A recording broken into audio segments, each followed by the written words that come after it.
Muito bem. Começo a ler. Ok. Depois, ao lado do ensino errôneo, os abusos sem conta, as preces e as cerimônias tarifadas. Ele está falando da situação da Igreja Católica.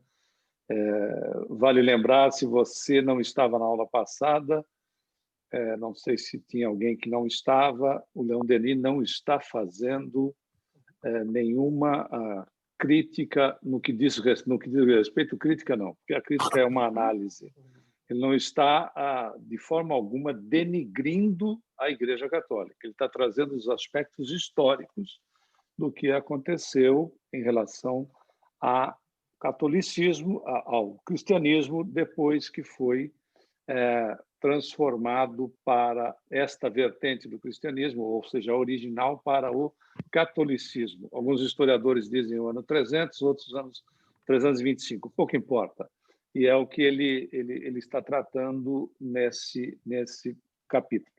Então, voltando à frase, página 87 na minha edição, a Marisa e o Ricardo já colocaram. Página 67. Parágrafo. Depois, ao lado do ensino errôneo, os abusos sem conta, as preces e as cerimônias tarifadas, a taxa dos pecados, a confissão, as relíquias, o purgatório e o resgate das almas. Enfim, os dogmas da Imaculada Conceição e da infabilidade do Papa. O poder temporal, violação flagrante desse preceito do Deuteronômio, no capítulo 18, versículos 1 e 2, que permite aos sacerdotes possuir os bens da terra e ter parte de alguma herança, porque o Senhor é Ele próprio sua herança. Tudo isso mostra qual a distância que separa as concepções católicas dos verdadeiros ensinamentos dos livros sagrados. Particularmente, eu beijei muito o anel de bispo, porque eu vim de uma família católica praticante, eu fui católico praticante, porque diziam para nós, no catecismo, que dentro do anel do bispo tinha um pedacinho da cruz do Cristo. Pode. Eu não podia ver um bispo que eu corria atrás do cara para beijar o anel. Bom, enfim, vale, é só nós lembrarmos na história, né? Santa Helena é canonizada, né? Helena, a mãe de Constantino, é canonizada porque ela foi para a Judéia e ela achou 3 gravetos. Tem uma estátua gigantesca dela no Vaticano, ela segurando 3 gravetos, que eram os 3 gravetos da cruz do Cristo, que foram encontrados mais de 300 anos depois. Vai ser bom de localização de madeira assim, lá na Judéia, 300 anos depois, ou mais um pouco. Achou lá os 3 gravetos, que era da cruz do Cristo. Isso passou a ser a venda, né, de relíquias e o que se vendeu de cabelo. A Beth quer falar aqui um pouquinho. Diga. Já foi comprovado através dos exames do carbono que não é. Exatamente. Não é falso. Isso saiu na CNN. Saiu nas reportagens, tudo. É só pesquisar. E essa semana está tendo, acho que a mesma reportagem. Passa todos os anos. Foi comprovado. Não era. Ela realmente fez isso, ela foi atrás, mas não é a cruz do Cristo, não é. Claro que não. E outra coisa, como é que ela ia encontrar madeira daquele poste que foi usado? É um absurdo. O que se vendeu de cabelo de Jesus? Na época, ele era um malquisto, ele era um ladrão, ele era tudo que ele era. Tanto é que crucificaram ele. Iam guardar alguma coisa dele? Pois é. E outra coisa, né? Pode ter se encontrado até uma cruz, mas na época a crucificação era uma prática normal, cotidiana. O Gólgota, né? Que significa caveira, quer dizer, você vai falar para morrer. Ali eram cerimônias direto ali. Sai um, entra outro. Sai um, entra outro, exatamente. Então, assim, cruzes se encontravam. Agora, a cruz do Cristo é diferente, né? Outra coisa, 300 e poucos anos depois, a madeira apodrece, né, pessoal? Não era uma madeira que estava lá, não era uma madeira trabalhada, etc. Isso foi tudo para uma prática para venda das chamadas relíquias. Se vendia tudo, né? Se vendia terreno no céu. Isso, lamentavelmente, é uma situação ainda muito explorada em algumas, e aqui não vamos citar esta ou aquela, mas mais recentemente foi até uma matéria, houve uma ação contra uma das igrejas que estava vendendo terreno no céu.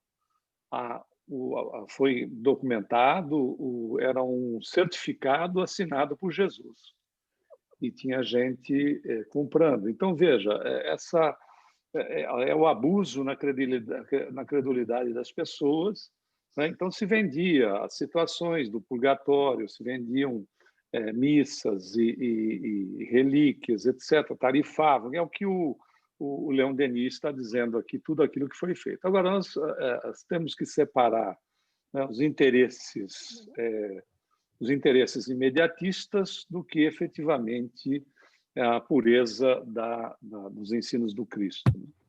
O Rodolfo colocou aqui que mesmo que eles tivessem o sangue do Cristo na madeira, como é que eles saberiam que o DNA era do Cristo? É um absurdo atrás do outro. Mais alguém? Não está dando para ouvir.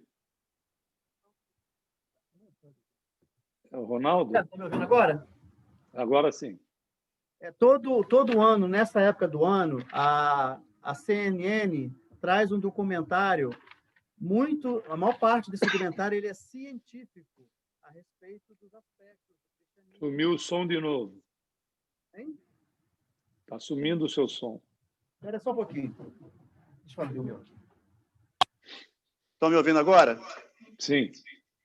Não, é só para dizer que, geralmente, nessa época do ano, a CNN traz um documentário, vários documentários especiais, inclusive entre os evangelhos, e são muitos estudos científicos, entendeu? Esse, inclusive, que a Beth estava falando, eu assisti ele no ano passado, quando foi testado a madeira, aquela coisa toda que estava... Estava no Vaticano na época, né? Isso mesmo. Então, foi feito lá o teste de carbono e comprovou. Então, assim, para quem quiser assistir, tem muito a ver com esse estudo que nós estamos fazendo aqui, tá bom? Vale a pena, vale a pena. Agora, para quem tiver interesse, o sudário também foi feito um teste do carbono 14, né? E que foi identificado que o santo sudário, ou sudário, né? Ele também não data, ele data de muito mais recente do que 2000 anos atrás, né? Mas existe um outro documentário, para quem tiver interesse nessa parte científica, que questiona a análise que foi feita de maneira bem interessante, cientificamente falando, tá? Eles não estão afirmando que o sudário tem a idade de Cristo, mas o documentário questiona a metodologia científica utilizada na análise do carbono 14 e pegou uma ponta naturalmente bem pequenininha do canto do sudário para não danificar a peça, se fosse original, né? Independente de ser ou não original, é algo histórico de muitos anos, né? E que na realidade existia foi feita uma costura no sudário que ele estava, quando supostamente encontrado, ele estava muito danificado, então na Idade Média foi feita essa costura, então identificou-se. De fato, cientificamente, eles questionam a análise científica feita no carbono 14. Quem tiver interesse, vale a pena. Eu acho que é nesse documentário que eles também questionam o fato de que, se fosse uma pintura, como poderia ter sido feita uma técnica que pudesse estar até mesmo na Idade Média. Não era uma técnica que se conseguiria fazer, porque é como se você queimasse a ferro, porque tecido de dentro para fora. É uma coisa... É completamente possível que ele possa ser verdadeiro, né? Mas o ponto de novo, se transformam objetos, né, em situações de relíquia e faz com que se mantenha as criaturas.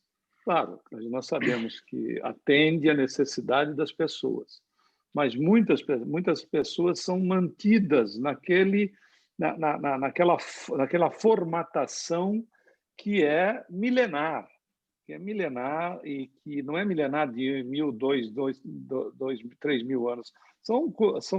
São relações que nós já poderíamos ter superado, pelo menos grande parte, né? A superação desta relação com os objetos, etc. Bom, enfim, mas... Exato, se perde a essência da doutrina, né? Se claro, perde a essencialidade e o objetivo do cristianismo, né? Exatamente. É a mesma coisa que... Bom, mas enfim, atende as pessoas. Nós vemos lá nos Mensageiros de André Luiz que aquela senhora orava na frente do nicho vazio, mas ela projetava a imagem da Nossa Senhora Aparecida. Então, até na dimensão espiritual, respeita-se a estrutura da criatura, valorizando o que ela tem em relação às suas crenças, aquilo que lhe é importante. Enfim, mas vamos devagar, né? A gente chega lá.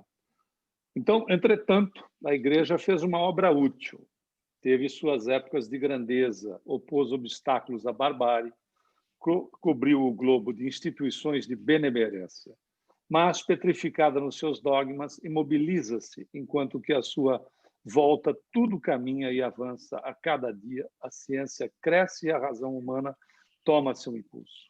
Nada escapa à lei do progresso. As religiões não menos que o resto. Elas puderam responder às necessidades de um tempo e de um estado social atrasados. Mas chega um momento em que essas religiões, aprisionadas nas suas fórmulas como num círculo de ferro, devem mudar ou morrer. Tendo dado à história tudo o que podia lhe oferecer, o catolicismo tornou-se impotente para fecundar o espírito humano. Este o abandona e, na sua caminhada incessante, avança para concepções mais vastas e mais elevadas. A ideia cristã não morrerá por isso. Ela se transformará apenas para reaparecer sob uma forma nova e depurada. Virá um tempo em que os dogmas e as práticas católicas serão somente uma vaga lembrança quase apagada da memória dos homens, como é para nós o paganismo romano e o escandinavo. Mas a grande figura do crucificado dominará os séculos, e três coisas subsistirão do seu ensino, pois elas são a expressão da verdade eterna, a unidade de Deus, a imortalidade da alma e a fraternidade humana. Algum comentário? Continuando. Apesar das perseguições religiosas, a doutrina secreta perpetuou-se através dos tempos. Dela se encontra a marca em toda a Idade Média. Os iniciados judeus já a tinham, numa época recuada, consignada em duas obras célebres, o Zohar e o Sefer Jezirah. Sua reunião forma a Cabala, uma das obras capitais da ciência esotérica. O cristianismo primitivo traz dela uma forte marca. Os primeiros cristãos acreditavam na pré-existência e na sobrevivência da alma em outros corpos, como no caso acontecido com Jesus sobre João Batista e sobre Elias, e essa pergunta feita pelos apóstolos a propósito do cego de nascença, o qual parecia ter sido atraído a essa punição pelos pecados cometidos antes de nascer. A ideia da reencarnação era tão disseminada entre o povo judeu que o historiador José reprovava os fariseus do seu tempo de só admitir a transmigração das almas em favor das pessoas de bem. É o que chamavam de Gilgul ou a circulação das almas. Os cristãos abandonavam-se também às evocações e se comunicavam com os espíritos dos mortos.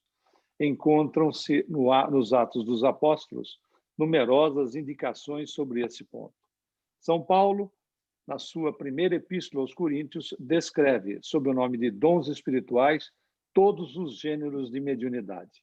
Ele se declara instruído diretamente pelo Espírito de Jesus na verdade evangélica. Na realidade, os historiadores consideram o primeiro, não os historiadores católicos, evidentemente, mas os pesquisadores espíritas, consideram o primeiro livro dos médiuns do mundo, capítulo 12, 13 e 14 da primeira epístola aos Coríntios.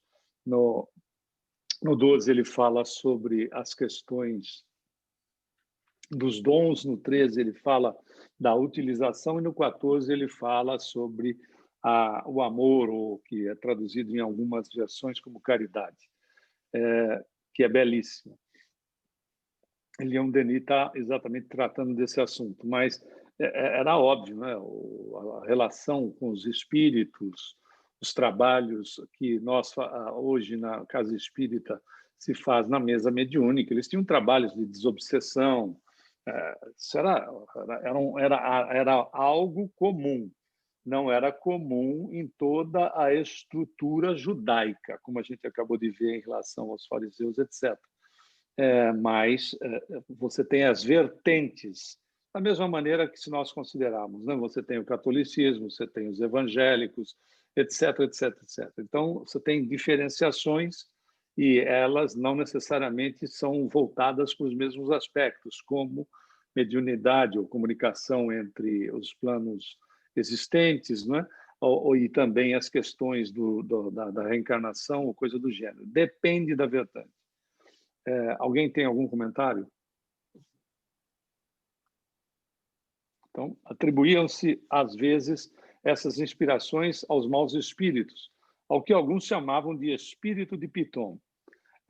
Meus bem-amados, dizia João, o evangelista, não creio em todo o espírito, mas verifiquem se os espíritos são de Deus. As práticas espíritas estiveram em uso durante vários séculos. Quase todos os filósofos de Alexandria, Filon, Amônios, Sacas, Plotino, Porfírio, Arnobe se diziam inspirados por gênios superiores. São Gregório, taumaturgo, recebe os símbolos da fé do espírito de São João. A escola de Alexandria resplandecia, então, com os brilhos mais novo. Todas as grandes correntes de pensamento humano pareciam ali se reunirem e se confundirem. Essa escola célebre produzira uma pleiade de espíritos brilhantes que se esforçavam para fundir a filosofia de Pitágoras e de Platão com as tradições da cabala judia e os princípios do cristianismo. Esperavam formar, assim, uma doutrina definitiva, com largas e poderosas visões, uma religião universal imperecível. Era o sonho de Filon. Como Sócrates, esse grande pensador tem seu espírito familiar que o assiste, o inspira, o faz escrever durante o sono. Da mesma forma que Amônios e Plotino, os quais Porfírio diz que eram inspirados por um gênio, não daqueles chamados demônios, mas daqueles que chamamos deuses. Plotino escreveu um livro sobre os espíritos familiares. Como eles, Jâmblico era versado em teurgia e se comunicava com o invisível. De todos os campeões do cristianismo esotérico, Orígenes é o mais conhecido. Esse homem de gênio, que foi um grande filósofo e um santo, estabeleceu nas suas obras que a desigualdade dos seres é a consequência de seus diversos méritos. As únicas penas conformes à bondade e à justiça divina são, diz ele, as penas medicinais, as que têm por efeito purificar progressivamente as almas nas séries de existências antes de sua admissão no céu. Entre os pais da Igreja, muitos partilhavam suas visões e se apoiavam sobre as revelações dos espíritos aos profetas ou médiuns. É ele que diz, não é? O Orígenes é que diz, como ele é considerado um dos pais da Igreja, e tem num das frases dele, diz que se reencarnação não existisse, Deus seria injusto. Então, veja que o que vai quebrar as estruturas reencarnacionistas serão os interesses, né, dos imperadores romanos, etc. E aí a coisa desanda para os dogmas e tudo mais. Mas até determinado momento, até a entrada de fato do poderio romano sobre a questão do cristianismo, a situação de tudo aquilo que nós vivenciamos em relação à doutrina dos espíritos era uma realidade entre os seus praticantes. Tem algum comentário, não? Humberto, estava pensando aqui, que coisa, né? A mediunidade tão ativa em todos os movimentos religiosos. Sim. A mediunidade estava, né? E o medo era tanto né? Que aí tudo era do demônio, não entendia. Porque não entendia. Mas também aqueles que entendiam não tinham abertura para fazer a coisa ficar regular, ficar estudável, ficar como ficou depois do Espiritismo, né? Quer dizer, antes do Espiritismo não tinha nada assim realmente formulado, a não ser para um grupo, sempre grupos pequenos, né? Os grupos fechados mas e que era uma forma de se manter o poder, né? Então, quando você tinha lá as pitonisas no templo de Delfos, que fazia a comunicabilidade com os espíritos, né? E que todos usavam na antiguidade, era uma forma de arrecadação, né? O grande problema é quando os perseguidos deixaram de ser perseguidos e se uniram ao perseguidor, né? Nada podia estar acima do imperador romano. Tudo tinha que estar abaixo do imperador romano. E a partir desse... pitonisas passavam a pertencer a algum império, a alguém que tivesse como manipular aquilo.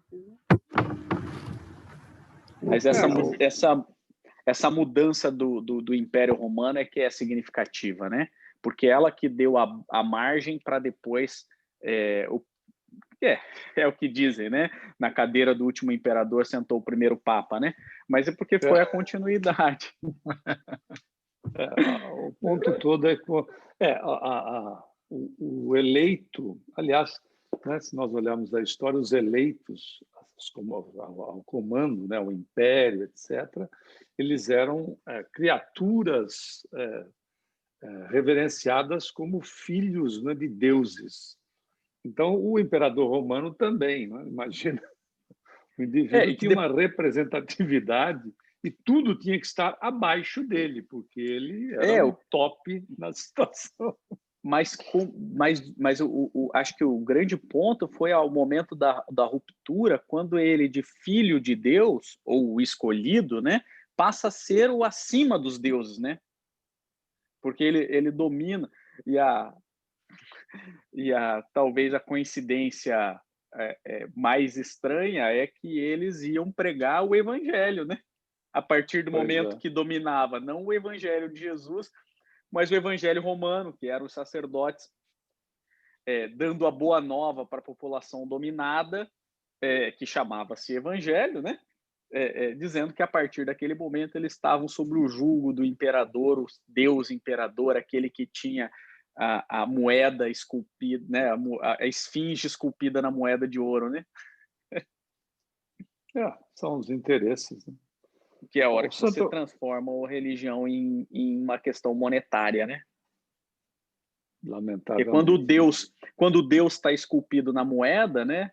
Isso é o que conta para o Império Romano, né? Vamos em frente? Santo Agostinho, o grande sacerdote de Hipona, no seu tratado de Cura pro Mortuis, fala das manifestações ocultas e acrescenta: por que não atribuir essas operações aos espíritos dos defuntos e deixar de acreditar que a providência divina faz bom uso de tudo para instruir os homens, consolá-los, assustá-los? Na sua cidade de Deus, a propósito do corpo claro etéreo, perfumado, que é o invólucro da alma e que conserva a imagem do corpo carnal, esse pai da igreja fala das operações teúrgicas, conhecidas sob o nome de téletes, que o tornavam capaz de comunicar-se com os espíritos e os anjos e de ter visões admiráveis. A propósito da pluralidade das vidas, afirmada por Orígenes, Agostinho assim se exprime nas suas confissões. Minha infância não se sucedeu a uma outra morte antes dela. Mesmo antes desse tempo, estive eu em algum lugar? Eu era alguém? Esta outra passagem de suas obras nos parece ainda mais significativa. Tenho a certeza de encontrar nos platônicos muitas coisas que não repugnam aos nossos dogmas. Essa voz de Platão, a mais pura e a mais brilhante que tem havido na filosofia, foi encontrada na boca de Plotino, tão semelhante a ele que pareciam contemporâneos e, entretanto, bem afastados pelo tempo para que o primeiro dos dois pareça ter ressuscitado no outro. São Clemente de Alexandria e São Gregório de Nice exprimiam-se no mesmo sentido. Esse último expõe que a alma imortal deve ser curada e purificada, e, se ela não o foi na sua vida terrestre, a cura se opera nas vidas futuras e subsequentes. Em muitos lugares, os espíritos combatiam o dogmatismo nascente da Igreja e sustentavam os heresiarcos. Lamentavam-se de que os ensinos tão simples do Evangelho fossem obscurecidos pelos dogmas inventados e impostos à crença, apesar das revoltas da razão. Levantavam-se contra o luxo já escandaloso dos sacerdotes. Essas revelações tornaram-se outros tantos entraves para a Igreja oficial. Os heréticos auriam aí seus argumentos e sua força. A autoridade do sacerdócio fora abalada por isso. Com a reencarnação e as vidas sucessivas, com os resgates das faltas cometidas pela prova e pelo trabalho, a morte não era mais um motivo de terror. Cada um libertava-se a si mesmo do purgatório terrestre pelos seus esforços e seus progressos. E o sacerdote perdia a sua razão de ser. A Igreja, não podendo mais abrir a sua vontade às portas do paraíso e do inferno, via diminuir seu prestígio e seu poder. Tudo era uma questão de interesse que estava por trás, né? Ninguém queria abrir mão da boa vida, das coisas que eram interessantes. Você veja aqui como é que vai se trabalhando de maneira a levar os indivíduos a uma situação que, na realidade, é empresarial. Julgou, então, necessário impor silêncio aos partidários da doutrina secreta, fazendo-os renunciar a todo o intercâmbio com os espíritos e a condenar seus ensinos como inspirados pelo demônio. É a partir desse dia que Satã tomou uma importância cada vez maior na religião cristã. A Igreja declarou ser a única profecia viva e permanente, a única intérprete de Deus. Orígenes e os gnósticos foram condenados pelo Concílio de Constantinopla, em 553. A doutrina secreta desapareceu com os profetas e a Igreja pôde cumprir a sua vontade, a obra de absolutismo e de imobilização. Em 553, foi a Teodora que convenceu o Justiniano, o imperador romano, ela era imperatriz. Primeiro, ela liquidou as colegas de trabalho, né? Porque Justiniano se apaixonou por ela, está lá na história. Ela era uma meretriz e ela fez as suas colegas de trabalho. Na verdade, ela não desapareceu com as colegas, ela colocou as colegas num local adequado, né? Evidentemente, desde que elas não pudessem sair, e muitas delas, coitadas, se suicidavam se jogando das torres. Na sequência, ela era escravocrata. Então, ela vai para o Justiniano, né, e que era assim apaixonado por ela, e o convence a dar a paulada final, transformar a reencarnação em heresia, até porque, né, não era só a questão dela negociar com escravos, em absoluto. Tinha um outro detalhe político importante por trás disso tudo, que os nobres é que sustentavam, né, o poder. Você tira os nobres de perto do poder, o imperador não tem mais poder nenhum. E como é que os nobres, né, iam reencarnar como plebeus, etc. Então, tinha uma verdade ali que incomodava a todo mundo. E aí foi, em 553, a reencarnação passou a ser considerada heresia. O que sobra, né, que nós vimos lá do João o Batista, a condição do cego e a conversa com Nicodemos, dependendo da facção religiosa, interpretada de uma maneira ou de outra, sempre ao interesse da situação, mas não, obviamente, como reencarnação. Diga. Só para lembrar, nessa época do Império Romano, mais ou menos 1/3 de toda a população era formada de escravos, não era isso? Está me ouvindo? Mas era aproximadamente isso, porque, na realidade, eles dominavam parte do mundo conhecido. E, obviamente, o trabalho tinha uma conotação punitiva. Aliás, isso foi muito forte, inclusive, também nos países escravocratas, como, por exemplo, o Brasil, aqui, entre outros países. Por isso que se importava, não é, tantos escravos, porque o trabalho em si ele tinha uma conotação punitiva. Ele tinha que ser feito por gente desclassificada, né? Desclassificada de acordo com os interesses daquele que dominava, evidentemente, né? Tanto é que você vê as... Diga. Desculpa, pode continuar, Humberto. Não, tanto é que você vê a própria questão, nós já tratamos na aula passada, né, dos nossos irmãos africanos serem considerados criaturas com alma a partir do século XIX.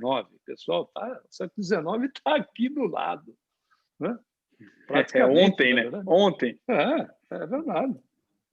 Tanto que os romanos, eles davam o nome, pelo menos boa parte dos linguistas entendem assim, né? Que a expressão trabalho vem de um chicote chamado tripolium, né? Que era o chicote utilizado para quando aquele trabalhador não desempenhava aquela função mais adequada, então ele recebia o tripolium, que era um chicote com 3 pontas e que fazia com que eles ficassem motivados a trabalhar. Que motivação, hein? E a gente tem que lembrar uma coisa também. Na época não existia nenhuma moeda corrente. O sal já no Império Romano tinha, né? Essencial da época. Sim, no Império sim tinha. Mas aí o sal também era usado de onde vem o salário. A roupa. Essa é a grande ruptura que o Império Romano faz ao transformar o Deus, ao colocar a esfinge de Deus na moeda, né? Porque é isso que aí todo mundo tinha a oportunidade de conhecer o Deus, o César, né? Então, eles eram geniais, na verdade. Eles eram geniais. O ponto do sal, o sal era um produto muito caro, né? Um produto, por exemplo, é a mesma coisa que você pagasse hoje os soldados com um pouco de ouro, né? O prata, o ouro, alguma coisa, ele tinha muito valor, né? Então, a própria palavra salário, ela vem dele, do sal. Vem dele. Vem da palavra era sal. Um pagamento em sal. E você conseguia... eram pagos com sal.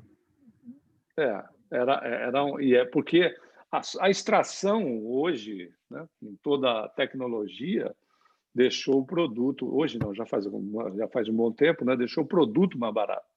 Mas imagina a extração de sal 2.000 anos atrás, 1.500 anos atrás. Era uma coisa primitiva. E isso era de valor, né? Você tinha valor nesse processo. Se pagavam as legiões com sal. Mas a moeda, você vê a moeda de romana que o Ayrton acabou de falar, circulando com naturalidade na época de Jesus. Tanto é que tem aquele evento, né, de Jesus, quando vão perguntar para ele sobre a questão do pagamento do imposto, que ele pede a moeda e diz assim, de quem é essa efígie? A efígie é a cara, né, que era do César. Por isso vem, dai a César o que é de César e a Deus o que é de Deus. Mas circulava, tanto é que circulava nos domínios romanos. Tem mais a genialidade romana era que pode pegar todo o imperador romano, ele é forte, musculoso, né? Via de regra, a estátua, porque era a mesma estátua, eles só trocavam a cabeça. Então era uma coisa genial, né? Como eles eram. Era o foto de estátua, né? Boa. Tanto é que se você vê as esculturas das mulheres, as pernas eram masculinas. As pernas, braço nem tanto, mas as pernas eram masculinas. É interessante porque tem uma conotação meia de moral. Se você vê lá a Santa Helena, que ela tem o vestido aberto e a perna dela mais para frente é uma perna masculina. É estranho, né? As coisas, enfim, eram valores, né? Exato. Viu-se, então, os padres romanos perderem de vista a luz que Jesus trouxera a este mundo e recair na obscuridade. A noite que queriam para os outros fez-se neles próprios. O templo não foi mais, como nos tempos antigos, o asilo da verdade. Essa abandonou os altares para procurar um refúgio secreto. Desceu até as classes pobres. Foi inspirar-se nos missionários humildes, nos apóstolos obscuros que, sob o nome de Evangelho de São João, procuraram restabelecer em diferentes pontos da Europa a simples e pura religião de Jesus, a religião da igualdade e do amor. Essas doutrinas foram abafadas pela fumaça das fogueiras ou afogadas nas ondas de sangue. Toda a história da Idade Média está repleta dessas tentativas do pensamento, desses despertamentos radiosos, seguidos das reações do despotismo religioso e monárquico e de períodos de morno silêncio. Todavia, a ciência sagrada estava guardada sob aspectos diferentes por várias ordens secretas. Os alquimistas, os templários, os Rosas Cruzes, etc., conservaram delas os princípios. Os templários foram perseguidos com obstinação pela Igreja Oficial. Esta temia no mais alto ponto as escolas secretas e o império que exerciam sobre as inteligências. Sob o pretexto de bruxaria, de pactos com o diabo, ela destruiu quase todas a ferro e fogo. A reforma conseguiu arrancar a metade da Europa do jugo de Roma. O protestantismo distingue-se do catolicismo pelo princípio em que repousa o livre exame. Sua moral é mais precisa. Ele tem o mérito de se aproximar mais da simplicidade evangélica. Mas a ortodoxia protestante não poderia ser considerada como a última palavra da renovação religiosa, em razão do seu apego exclusivo à letra que mata e à bagagem dogmática que conservou em parte. Apesar dos esforços da teocracia, a doutrina secreta não se perdeu. Ela ficou durante muito tempo escondida de todos os olhares. Os concílios e os agentes inescrupulosos do Santo Ofício acreditaram tê-la sepultado para sempre. Entretanto, sob a pedra chumbada sobre ela, essa doutrina vivia sempre, semelhante à lâmpada sepulcral que queima solitária na noite. Mesmo no seio do clero, sempre houve partidários secretos dessas ideias de pré-existência e de comunicação com o invisível. Alguns dentre eles ousavam elevar a voz. Já em 1843, num de seus mandamentos, o senhor de Montal, bispo de Chartres, falava nesses termos: já que não é proibido crer na pré-existência das almas, quem pode saber o que aconteceu no longínquo das idades entre as inteligências? O cardeal Bona, o Fenelon da Itália, no seu tratado do discernimento dos espíritos, exprimia-se assim: temos nos espantado que se possa encontrar homens de bom senso que tenham ousado negar completamente as aparições e as comunicações das almas com os vivos, ou atribuí-lhes a uma imaginação enganada, ou, então, à arte dos demônios. Enfim, muito recentemente, o Sr. Calderone, diretor da Filosofia della Ciência de Palermo, publicava algumas cartas endereçadas pelo mestre Luís Passavalli, arcebispo vigário da Basílica de São Pedro de Roma, ao senhor Tancredi Canônico, senador e guarda dos ECO, espero que isso deve estar, não sei se está certo, a propósito da reencarnação. Eis aqui uma das passagens principais.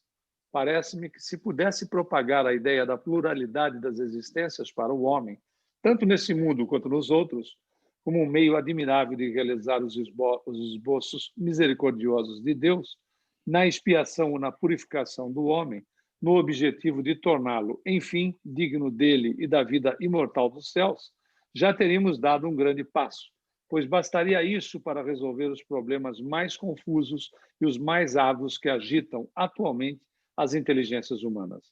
Quanto mais penso nessa verdade, mais ela me parece grande e fecunda em consequências práticas para a religião e a sociedade. Assinado Luís Arcebispo. Capítulo 8º, materialismo e positivismo. Alguém tem algum comentário desse que nós acabamos de terminar? Fale, meu amigo. Essa última parte aí, nós não temos nessa nova edição, na edição da FEB, entendeu? Só a mensagem de Luiz Aceves. Ah, não tem? É porque essa parte foi mediúnica. Eu falei, desceu aí do cara e ele está falando, nós estamos apoiando aqui. Não tem todinha. De fato. É interessante que não tenha sido suprimida essa parte. parte. Muito recentemente, essa parte aí do Calderone, aí não tem aqui. Não. Decepara o Calderone.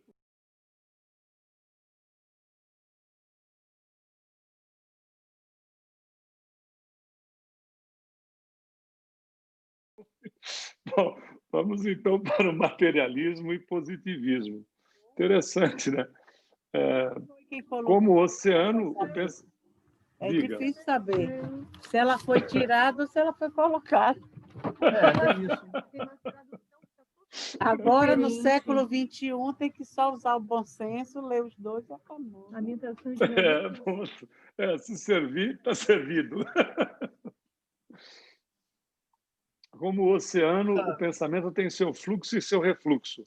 Quando a humanidade penetra num ponto de vista qualquer, no domínio do exagero, uma reação vigorosa se produz cedo ou tarde. Os excessos provocam excessos contrários. Após séculos de submissão e de fé cega, o mundo, cansado do sombrio ideal de Roma, lançou-se nas doutrinas do nada. As afirmações temerárias trouxeram negações furiosas. O combate engajou-se e a picareta do materialismo fez brecha no edifício católico. As ideias materialistas ganham terreno, rejeitando os dogmas da Igreja como inaceitáveis. Um grande número de espíritos cultos desertaram, de uma só vez, da causa espiritualista e da crença em Deus. Afastando as concepções metafísicas, procuraram a verdade na observação direta dos fenômenos, no que convencionou-se chamar-se de método experimental. Pode-se resumir assim as doutrinas materialistas. Tudo é matéria. Cada molécula tem propriedades inerentes, em virtude das quais formou-se o universo com os seres que ele contém. A ideia de um princípio espiritual é uma hipótese. A matéria governa a si mesma através das leis fatais, mecânicas. Ela é eterna, mas só ela é eterna. Saídos do pó, retornaremos ao pó. O que chamamos de alma, o conjunto das nossas faculdades intelectuais, a consciência é apenas uma função do organismo e dissipa-se com a morte. O pensamento é uma secreção do cérebro, disse Carl Vogt, e o mesmo autor acrescenta: as leis da natureza são forças inflexíveis, não conhecem nem a moral, nem a benevolência. Se a matéria é tudo, o que é, então, a matéria? Os próprios materialistas não saberiam dizer, pois a matéria, desde que se analise na sua essência íntima, esquiva-se, escapa e foge como uma miragem enganadora. Os sólidos transformam-se em líquidos, os líquidos em gases. Além do estado gasoso, vem o estado radiante. Depois, através de refinamentos inumeráveis, cada vez mais sutis, a matéria passa ao estado imponderável. Ela se torna essa substância etérea que preenche o espaço, tão tênue que a tomaríamos como vazio absoluto, se a luz não a fizesse vibrar atravessando-a. Pessoal, se ninguém se manifestar, eu vou tocando aqui, hein? Assim, de grau em grau, a matéria se perde numa poeira invisível. Tudo se resume em força e em movimento. Vale lembrar que isso aqui está... Leon Denis foi contemporâneo de Kardec. Então, o que ele traz aqui era o que se tinha de mais avançado para o período em que ele se encontrava. Os corpos orgânicos ou inorgânicos, nos diz a ciência, minerais, vegetais, animais, homens, mundos, astros, são apenas agregações de moléculas, e essas moléculas são elas próprias compostas de átomos, separados uns dos outros, num estado de movimento constante e renovação perpétua. O átomo é invisível, mesmo com a ajuda dos mais poderosos aumentos. Podemos apenas concebê-lo pelo pensamento, tamanha a sua pequenez extrema. E essas moléculas, esses átomos agitam-se, movem-se, circulam, evoluem em turbilhões incessantes, no meio dos quais a forma dos corpos apenas se mantém em virtude da lei de atração. Percebeu que a limitação era, inclusive, na questão de instrumentos utilizados, de equipamentos utilizados. Então, por isso que a gente fez a observação de que o Leon Denis está tratando, né, no período da existência dele. Embora, só fazendo uma ponderação rápida, né, embora ele tenha morrido em 1927, né? Isso. E a teoria da relatividade tenha sido publicada em 1909, né, nesse período por Albert Einstein, era uma teoria completamente rechaçada dentro da academia, né? Então as pessoas demorou-se muito tempo para que essa teoria da relatividade, tanto a relatividade geral, depois a relatividade específica, enfim, fosse aceita conta. Por isso que ele traz basicamente a teoria newtoniana aqui, né? Só para fazer essa ponderação aqui, né? Em relação à questão de data, eu acho. Porque na realidade, bom, olha como o mundo mudou muito rapidamente, né? A observação do Ayrton foi muito a propósito. Como mudou rapidamente. O que uma informação, aliás, uma informação não, porque não é pura e simplesmente uma informação, mas um trabalho sério com comprovação se demorava para o indivíduo aceitar, e muitos deles foram rechaçados, inclusive aqueles que fizeram as suas proposições. Hoje você tem uma estrutura completamente diferente, né? E permitindo que o planeta, o ser humano, avance numa velocidade que chega a nos impressionar. Se a gente olhar o que nós tivemos de avanço nos últimos 50 anos, nós demoramos séculos para conseguir aquilo que nós conseguimos nos últimos 50 anos. Isso para não falar nos últimos 10 anos. O que nós tivemos de avanço nos últimos 10 anos, nós demoramos séculos. E se transformarmos em um século, nós demoramos milênios, né, para que nós chegássemos onde nós chegamos. A velocidade que tomou os nossos recursos depois da invenção do que a internet nos proporcionou. Eu acho que isso aí foi um grande marco para isso, assim, entrar nessa correria, nessas descobertas e tudo, foi o avanço da internet. Sem falar da questão das fake news, e aí a gente vai entrar numa situação que o trabalho científico é uma coisa e aquilo que a gente vê no Facebook é outra, né? Então, e daí a gente ainda tem esse outro problema, né? Que a gente ainda tem esse outro problema, né? Mas sem sombra de dúvida, de uma maneira geral, né, a tecnologia, o nível de inteligência do ser humano está a cada momento nós estamos, claro, vamos ter que trabalhar também as questões do aspecto moral, né? Mas em matéria de conhecimento a gente tem avançado assim drasticamente. E eu acho interessante, até fiz esse comentário numa das aulas anteriores, acho interessante aquela ponderação do Emmanuel no A Caminho da Luz, né? Desde o século IV até quando você... Mas ele não fala especificamente do espiritismo, mas a gente sabe que é um marco importante, né? O Consolador. Mas até praticamente a chegada do espiritismo, nós tivemos, em relação às questões do avanço no planeta, na questão, principalmente nos aspectos do desenvolvimento de moral, de valores e de ética, nós tivemos parado praticamente esse período todo.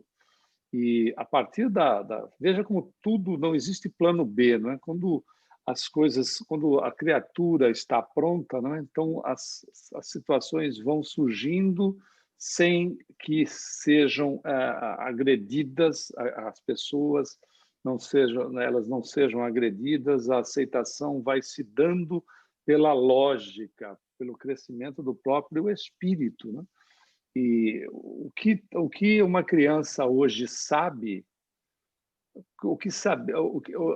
um adulto há 50 anos atrás não tinha a menor noção do que uma criança hoje sabe quando ela está no segundo ano escolar. É impressionante isso, né? Mas imaginemos, pessoal, quando a gente voltar na próxima existência. Ilustrando até o que acho que o Emmanuel nos coloca, né? Uma informação que eu tive quando eu estava nas Nações Unidas, que nós conseguimos a façanha de, no século XX, matar mais pessoas em guerra do que em toda a história da humanidade. Como a gente conseguiu evoluir materialmente sem evoluir moralmente, né? Pois é.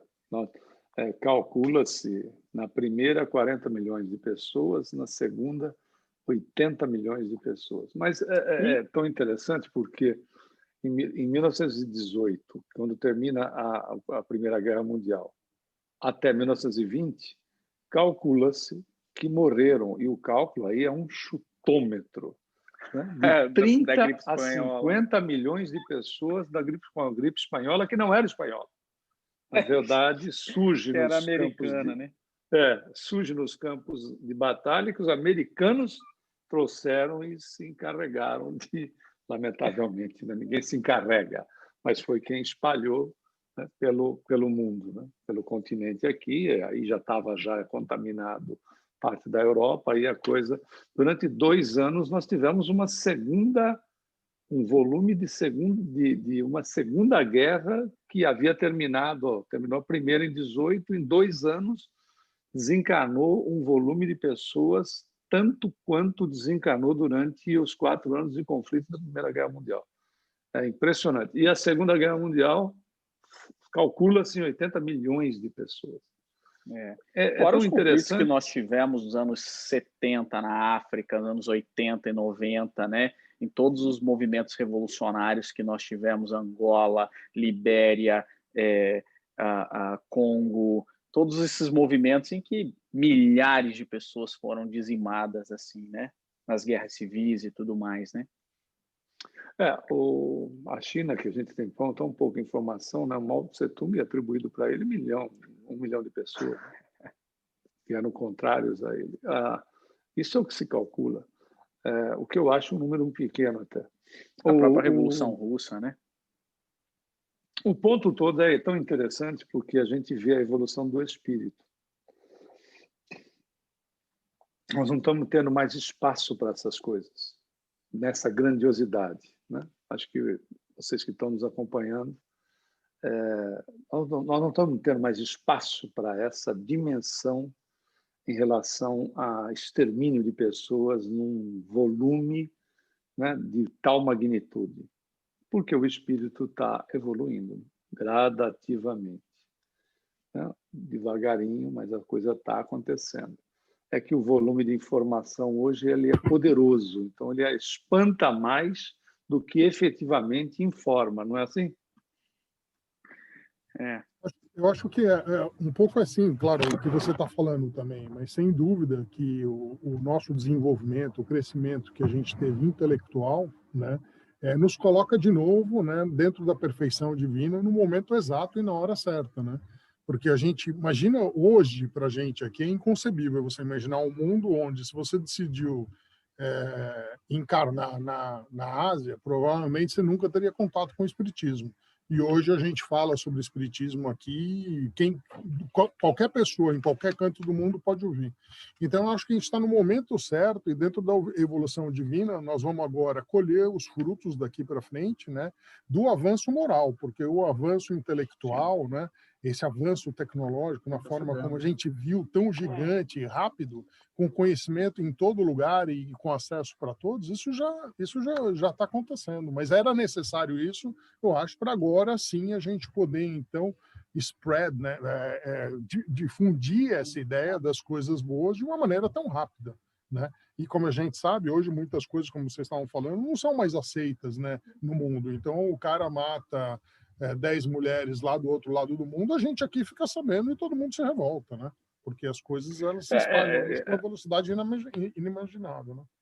É importante essa sua observação, porque mesmo que a coisa fique só na indignação, já é um movimento do espírito que fica indignado com o que está acontecendo.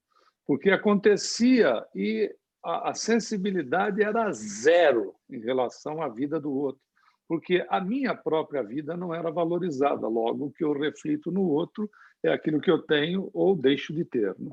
É interessante porque, sem sombra de dúvida, o que se tem de notícia desagradável a respeito do tratamento, seja, não precisa ser mortal, né, em relação ao que você falou de uma mulher, já é, né, revoltante para grande parte da população. Isso mostra que nós, como espíritos, claro, gradativamente, estamos nos melhorando. Mas não é aquela melhoria, é espírito em regeneração, não é aquela melhoria que todo mundo vira santo de uma hora para outra, né? Porque isso é impossível. É uma construção que nós estamos fazendo e que, lamentavelmente, o Ailton fez uma observação importante, lamentavelmente, as fake news e notícias desagradáveis ainda vendem, ainda tem muita força de comercialização. Mas isso também é um período, porque com o passar dos anos, das décadas e de alguns séculos, isso vai acabar também desaparecendo, né? Aquilo que era natural. A tecnologia cada vez avança e promove mais as mudanças, porque como antes você não sabia o que estava acontecendo. As pessoas diziam ao povo o que queriam dizer: olha, a culpa foi dele, foi dela, eu vi, você não viu, entendeu? Agora não. Agora é gravado, é filmado na hora, o cara falando, leitura labial. Então, o cara vai preso ali. Você disse, não disse, não, olha lá. Então, menina, é uma loucura. O povo está com medo até de cumprimentar o outro. Quer dizer, isso não é maravilhoso? Quer dizer, é forçar a educação divina de uma maneira que a criatura não precisa ficar indo e voltando, né? Então, a gente já passou dessa época de realmente precisar retirar o indivíduo da escola para depois dar uma sapecada lá no mundo espiritual e voltar. Agora não, aqui dentro mesmo, né, em 80, 100 anos de vida, já dá para a criatura, pelo menos, né, andar com mais 7 milímetros, anda 10, 15. A gente vive quase um Big Brother descrito por George Orwell lá em 1984. Né? Exatamente. Com a bênção de não ser o Estado administrando esse Big Brother. Né? Mas é tão... Marisa lembrou, né? É tão interessante o que, por exemplo, né, as pessoas, atrás de um problema sempre tem uma oportunidade. Para o pessimista é só problema, né? Mas o que essa pandemia está fazendo em matéria do que a Marisa falou, não é? Porque as pessoas desencarnam, nada, está fazendo em matéria de comunicação e de possibilidade de que as situações inadequadas surjam, né? Fiquem aparentes, é impressionante a alavancagem que está dando nisso. Hoje é o que ela disse, você fica sabendo de absolutamente tudo. Também as coisas que são ainda forjadas, desagradáveis, as fakes, mas você tem participação em tudo, né? O que faz com que cada um de nós preste mais atenção em si mesmo na relação consigo próprio e consigo com a coletividade. Porque você passa a prestar mais atenção em você. Não é verdade? Hoje eu estava vendo... Só isso. Eu vi hoje uma enfermeira-chefe falando na televisão. Disse assim, tanta gente falando, né, como a gente deve se prevenir por causa do Covid.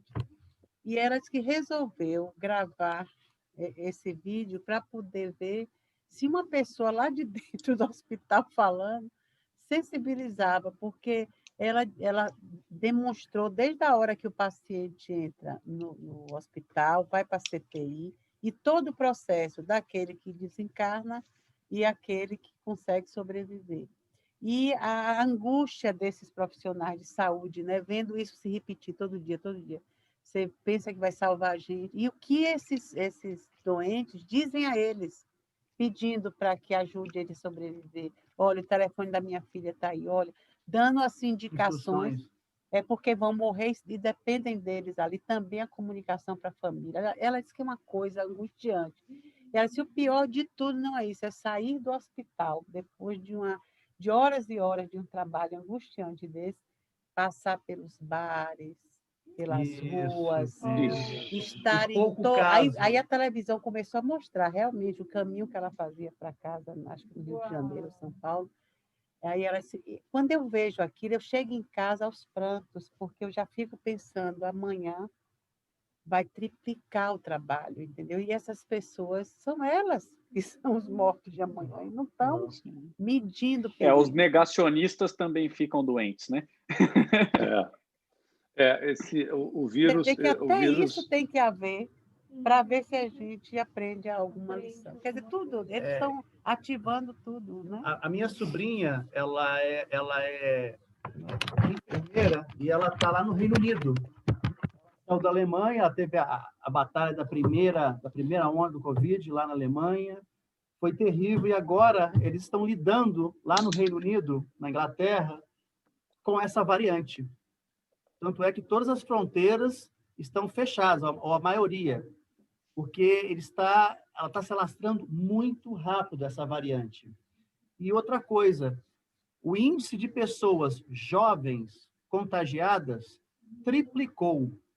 Ou seja, aqueles jovens que iam para os barzinhos, para as festas, para as baladas, porque pensavam, primeiro, que não ia morrer, e segundo, que se pegasse, estariam, né, bem depois disso, estão caindo por água abaixo. Então, ela é muito jovem, ela tem 28 anos, e ela está assim, meio apavorada, porque está se alastrando com uma velocidade muito grande lá na Inglaterra. Muito grande. Vocês viram quantas pessoas vão viajar aqui nos Estados Unidos entre Natal e Réveillon? Caiu 30% o número. Viajarão 84 milhões de pessoas pelos aeroportos. Você imagina isso a partir da primeira semana de janeiro, o nível de pessoas contaminadas. Você tem 84 milhões de pessoas se locomovendo no país. Isso porque reduziu...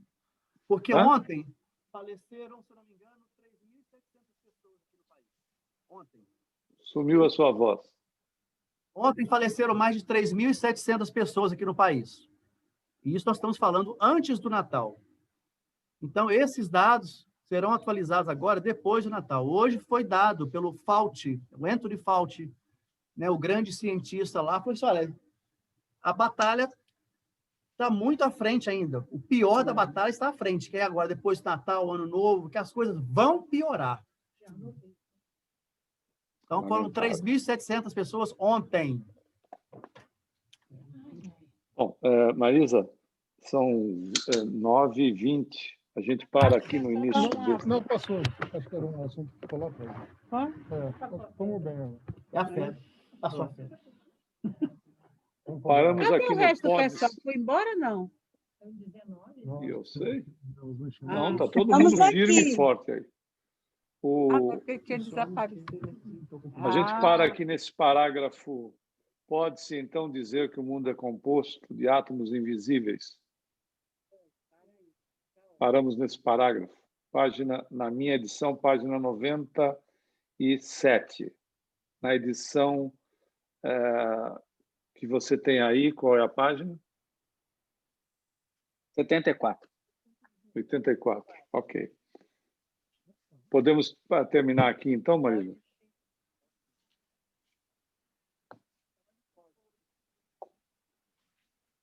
Quem faz a prece? Quer fazer, Ronaldo? Já fiz 3 vezes hoje. Já fez. Não faço mais é? Então tá bom. Aí tu não fez. Aí tu não fez. O pessoal está pedindo para ir, então. Ayrton. Foi ideia. Quase não falei, né? Bom, se não...